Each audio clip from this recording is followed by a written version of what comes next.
My Aunt Jane, she took me in, she give me tea out of her wee tin, half a bap and a wee snoot top, 3 black lumps out of her wee shop, half a bap and a wee snoot top, 3 black lumps out of her wee shop.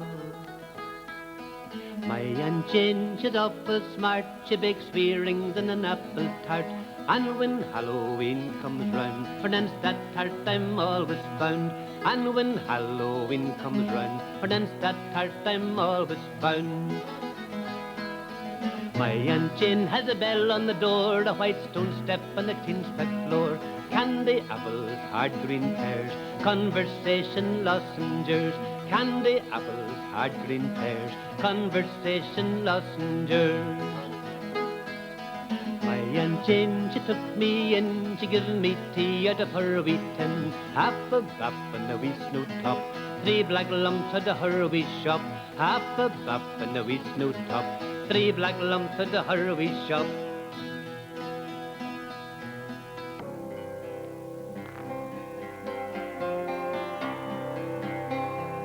Fana winno, winno, winno, fana winno daisy, fana winno E-I-O, she's away with Barney the Bantire-O, the Bantire-O, the Bantire-O, away with Barney the Bantire-O.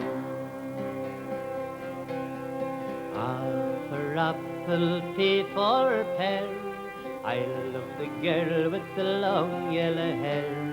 All the girls I ever knew, the love I had for my lady, oh, my lady, oh, my lady, oh, my lovely blue-eyed lady, oh. B for Barney, C for cross, oh, but I love Barney Ross. All the world will never know the love I had for me Barney, oh, me Barney, oh, me Barney, oh, me lovely blue-eyed Barney, oh. Fana winno, winno, winno, fana winno daisy, fana winno E-I-O, she's away with Barney the Bantire-O, the Bantire-O, the Bantire-O, away with Barney the Bantire-O.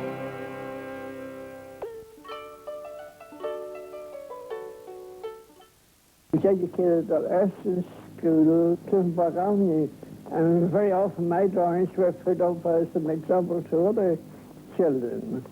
But that didn't mean much to me. And my parents weren't sure what to do with me. But on one occasion I was with a school chum. He was having music lessons from a man called Mantell, who had offices in May Street. And this chum of mine asked me would I go with him. One afternoon, whilst he was having these music lessons from this man, Mantell, I was left to roam about those old buildings, number 7, roam about anywhere, and having some chalks in my pocket, I made drawings on anything I could think suitable. Went back home with my chum, thought no more about him, but my parents were surprised to get a letter from Mr. Mantell to say that he had seen these drawings, thought they were rather wonderful, and lived beside the headmaster of the School of Art here. That was called the Government School of Art. Spoke to him about them, and the result was this School of Art master, Mr. Trowbridge, wrote to my people and suggested my going to the School of Art and take up drawing in a professional manner, and he would look after me. How long did you stay at the art school in Belfast? Oh, I stayed for years and years, and I suppose I am recognised as one of Belfast's leading artists. And yet I never got a prize in all my life. It's very important. Of course, with Sketchbook outdoors and in his studio, William Conor was working hard to develop his art. But an artist's life can be a lonely one. How did painters elsewhere go about their work? In those days, as today, Paris and London were important centres for the young painter. Conor decided to visit them. I asked him about his experiences there. Did you find your stay in Paris profitable? No, I had no money, that's the reason. It was about 6 months altogether. I had to leave. I had no money, so I had to go back home again. I thought I'd go to London and stay there. I had a room in Percy Street off Tottenham Court Road. I had really a horrible time there because I had a bed which was just made of canvas and wood, and it was bitterly cold. In the winter time when I went, it was bitterly cold, and I wasn't sleeping at all. It was too cold to sleep. Then when my friend who had occupied the room next to me, Belfast man, when I showed him what I was sleeping on, he just laughed. He said, "You should have something on that canvas. Anything, burnt paper, newspaper, anything," which I did, and I slept comfortably after that. But I went back to my old love, that was the Belfast people. Their ordinary life, their industry, and everyday affairs. I knew of them, I was one of them, because I felt I could express them. And I have attempted to do that all my life. I don't think there's any other artist that ever made the same effort. I think this is true. It's very dangerous to associate yourself with any fashionable novelty. Because if it goes out of fashion, you go out of fashion with it. So I said, no, I'll just be myself. And I have been myself all my life. In 1913, after he returned to Belfast, William Conor held his first exhibition there. Critics talked about him in the tea rooms, but the people who liked his paintings were often too poor to make a purchase. Many people who had enough money didn't want pictures of peasants or shawlies hanging in their smart, expensive-looking drawing rooms. On one famous occasion, you said that you didn't earn a dustman's wages. Quite true. Did you mean that? And I agree. I still say it's quite true. I never did. I lived on my own people. Brothers and sisters. I got nothing whatever. See, my work dealt with the humble side of life because I found it much more interesting. Well, I was given the impression that only poor people in Belfast. So that's why I didn't like my work. Oh, yes. All his life, William Conor was disappointed by the poor response of Ulster people to artists and paintings. But in 1914, they had something else to think about. In that year, the First World War broke out. As an official war artist, William Conor visited army camps like Ballykinler to draw and paint the soldiers or no one, but he still found it difficult to make a living. Next, he travelled to the United States to an exhibition of his works in New York. I went to New York in 1926, yes, and then I had my exhibition in New York. I didn't like it a bit, but I thought, now that I'm here, I might as well stay and make money. Some of my friends thought I would stay there, but I said, no, I'd rather be a poor man in Belfast than a rich man here. There was an American who had some trouble with the spelling of your name. Oh, yes.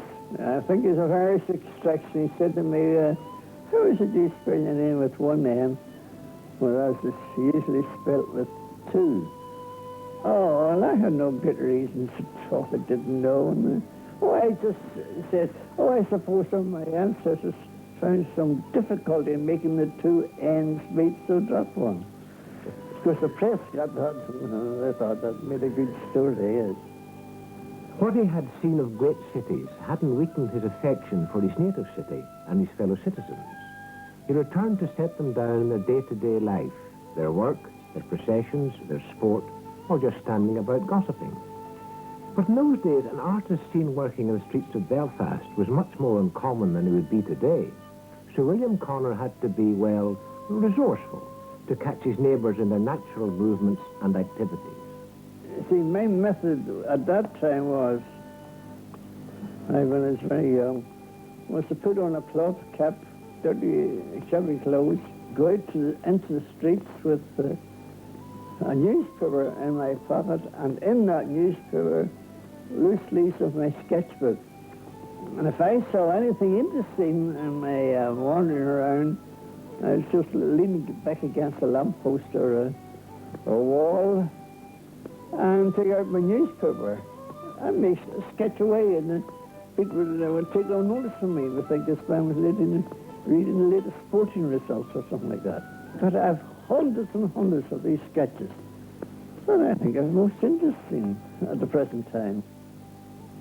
Yes, they are very interesting now. They record a world that has passed, the world of the lamplighter and the hurdy-gurdy man, of the mill girl and the tram car. And because they picture a Belfast that has vanished forever, people now are hastening to buy them to remind them of the past. There were times, of course, when, for all his caution, the artist was spotted, like the occasion when he was sketching in Alexandra Park. In Alexandra Park, on the road, I saw two little girls. I thought that was interesting. Sitting alone, it was big, long seats. I thought, well, I'll slip into the end and make notes of them.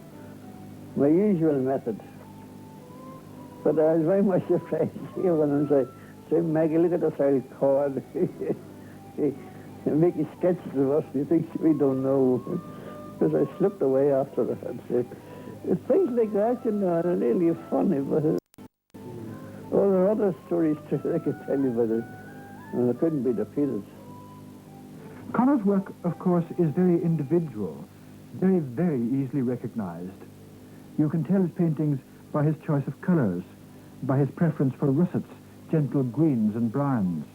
You can tell them by the subjects he most often draws, the ordinary people, working men and women in the streets and town lands, by their cheerfulness. Even if the people are poor, they are nearly always smiling. You can tell them by the movement, the bustle, the action. You can tell them by the shawls that frame the heads and the shoulders. Well, you see, those drawings I was making in the streets of Belfast, I had to work so rapidly to set down on paper what I saw.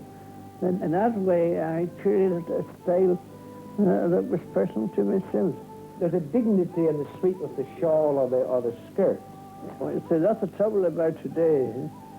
See, clothing is so skimpy and short. There's no sense of movement or dignity.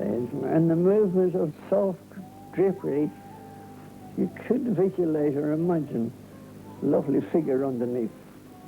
Doesn't matter now at all. Would you agree that the human figure dominates your work? Yes, I'm more interested in my fellow men and women than anything in life. Now I'm going to boast. See, when I met the Queen, I told her that too. And then the Princess Margaret, when I was down to her, I told her exactly the same thing. It is the most important thing in life, is your fellow men and women. Really and true, yes. Nothing else seems to matter. I know I have tried it, and I think I can express and interpret the life of the industry of the Belfast people simply because I know them. I'm one of them. So I can get beneath the surface. Though Willie loved the town, he also loved the town lands. He drew and painted country people all over Ireland. This, too, could lead to some odd situations. You know, there's some funny things happen too, because I remember again up Armadale, a lovely place I had in Judas Pin. I went up one day, a lovely summer's day. I settled down. I'm going to be a watercolour drawing of this. But then the sun was shining so strongly on the paper, I couldn't judge the colour, so I looked around to see if I could get some shelter. But a wee terrier dog came charging at me and barking and barking. I had some trouble in chasing the dog, which I eventually did. Started the work and been working an hour or more. Horse flies began to tickle the back of my neck and my wrists. And these are some of the trials and tribulations an artist starts to deal with. And I thought, if I smoke a cigarette, it'll chase them away. So I put my drawing down, which I thought was going awfully well. I liked it very much. And took a cigarette out, smoked it, and I thought, now I'll finish this lovely drawing. And when I turned around, that wee terrier dog had returned and watered all over my drawing. I tried hard to retrieve it, but it was no good. But his rarer gifts as an artist won for him the respect and affection not only of other painters, but of poets and storytellers and playwrights, the length and breadth of Ireland. You have become a legend in your own day. But what seems more important to me is that the young artists, that's the young men and women who are painting. Yes, quite, yes. To put it simply, they think you are the great figure in Irish painting. I like that about the young people. That pleases me more than anything, Sam. See, I thought I'd become an obsolete figure in my age, out of date. Completely, but it doesn't seem to be so. When the young people come to me and express their admiration for my work, it's interesting, apart from the pleasure it gives you. William Conor's pictures are to be found in galleries and collections all over Europe and America. Fortunately for us, many are still here in the Ulster the painter loved. You'll find some of them in the Ulster Museum in Belfast. At the Folk Museum at Cultraw, they've given over a gallery especially to him, the Conor Room.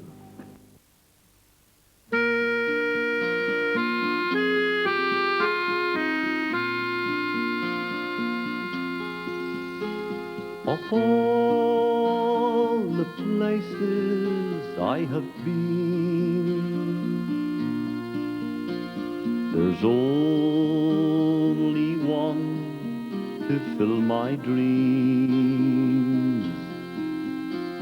The place that lingers in my mind is the town I've left behind. I've been away now for too many years. I've read all the papers, they told of your tears. Though I've left you with a heart that's been torn, I'm coming home now to the place I was born. That's Belfast. You call to me when I am far away.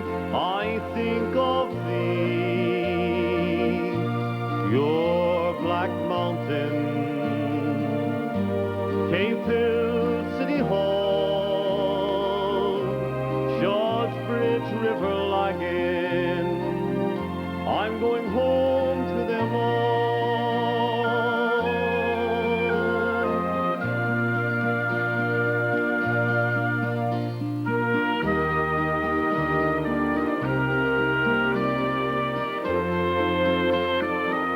I'll meet friends and relations, each one I'll embrace.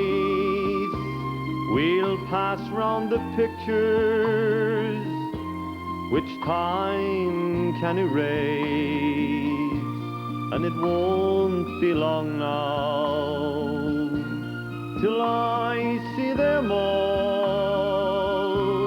Then I'll walk round the old streets and good times I'll recall. In Belfast, you call to me when I am far away.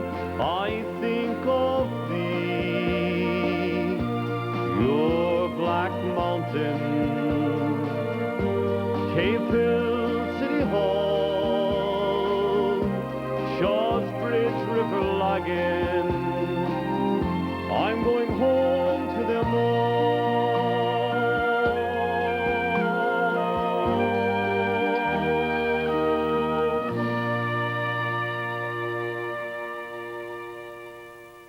Conor, a very humorous, down-to-earth character. You couldn't help but like him. He was very, very, very much down-to-earth and no affectations at all. Never thought much of himself as an artist, oddly enough. He was just a great conversationalist when you could get him going. I came to know him when I was about 17, the College of Art. He had been in David Allen's as a lithographer, where I actually trained as a lithographer and designer. And he was known as the black artist. That's the man who drew the blacks, and that was the vital colour in all lithography, because you got your tones, your greys, and everything depended on the black. The other colours were less important in actual fact. And I once said to Billy, do you know how your style arose? He says, no, I never damn well thought of it. I says, well, what you did was when you went out of vans in the evenings, you put a lot of these crayons in your pocket, which you shouldn't be doing in the first place anyway. And crayons, litho crayons are like pencils. They go from hard to very soft, and you can get all sorts of effects by cutting slivers off and getting tints. You can do anything. You can cut wee wedges out and do it, and you get line effects. So, Billy, I said, you went out with these, and you drew with the greasy crayon, being used to doing the black first. You did the black.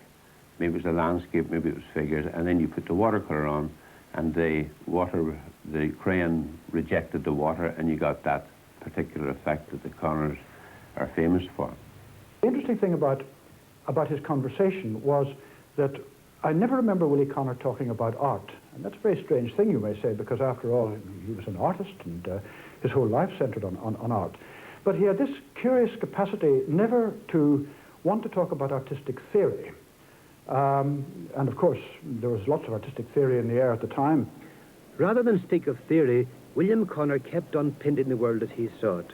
The air raid warden of the Second World War, the bombed tram depot, the tram perched on the edge of the debris, the children making a playground out of the air raid shelters. He was fond of the world of children. He painted thousands of scenes like these, the abandon of a swing, the pleasure and expectations. He loved their laughter and gaiety, as Royal Friars describes. He thought people were essentially happy, no matter how poor they were. You know, he was a happy person. I mean, he always lived himself in a world of poverty. I don't know why, but in his early days he probably had an awful struggle, but he seemed to keep the struggle up throughout his life, and was very canny with his money. Of course, he didn't really sell an awful lot of pictures when he should have, and he certainly didn't get the prices he should have got. But he got the recognition. He got the Royal Oils Institute, and he has pictures in galleries all over the world. Few people in Ireland realise how important he was, or important any of us are. Billy was a very prolific artist. I mean, he drew all the time. He never stopped drawing until he was fairly old, and even then he was still popping around, as he'd say himself, doing the odd thing. But at the end, he was really fonder of company and conversation in the cafe in town, where John Hewitt and all the boys would get together and chat away. I called them the Shadow Cabinet. They ran the country from there. The interesting things about his work is that once he started, in his early days, he formed his style as a painter, and from then on, he painted in that same style, without any change or variation, or any significant variation. And indeed, it is the case that it is very difficult to date his work. He seldom dated it himself, and things which he did quite late in life often look exactly like things that he did quite early in life. One of those friends was St. John Irvine, playwright, whose portrait he painted. He was also commissioned to paint other historic portraits, like that of the first president of the Irish Free State, Douglas Hyde. It all seemed a far cry from the days of his apprenticeship as a lithographer, when he spent carefree weekends with his pals in a cottage at Craigavad. Later in life, he never seemed at ease in the company of the more conventional. He preferred the solitude of the studio, the company of a few friends, or the rich life he loved with ordinary people in the streets. Of his paintings, probably the old boy with the old rag and bone man is one of my favourite oil paintings. I think it's one of his best, and the brush technique in it is fantastic, no doubt about it. To me, it's absolute magic. You can see every brush stroke in it is very broad, very impressionistic. I mean, if you get close up to the donkey, You can hardly make out a donkey at all. It's just so many strokes of different colours, and the child is beautifully painted in a most broad and impressionistic way. I mean, there's no way I could ever get a face like that with so few brush strokes. And the man himself is very gypsy-like. You can see the quality in his work here. I think that's a really beautiful picture, that. He began his career as a lithographic artist, and that is to say, an artist who really who drew in a certain technique for reproduction, as an illustrator. And the techniques of making those drawings conditioned the technique in which he worked as an artist, and it also conditioned his mind to being a representational artist, an illustrator. So, as far as his style was concerned, he inherited what we refer to as a general impressionist style, the kind of style that was in vogue in the art schools around about 1900. And it was in that style, as I say, that he worked all his life, a person who observed life and who recorded life very specifically as he saw it. I think Billy actually could have used any medium at all and would have had good results, because he was a tremendously good draftsman. One has only got to look at his old sketch books, his old pencil drawings and things, to see the beauty of his drawing. He drew as well as Dana Gibson, the famous American black and white artist. To me, he was truly great, one of the best we ever had.